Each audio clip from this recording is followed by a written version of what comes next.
could help you. Anyone can answer any questions. We can try to help each other. Thanks for watching. Oh, yeah. Okay, let's check.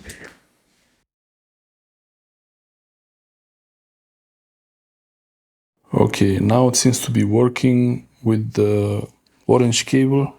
So maybe it was really the power line. That green one is a bit twisted. Maybe because it was like that.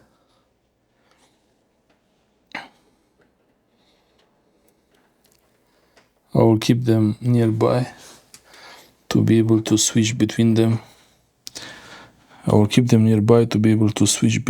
But Cat 5.6, Cat 6 orange cable looks like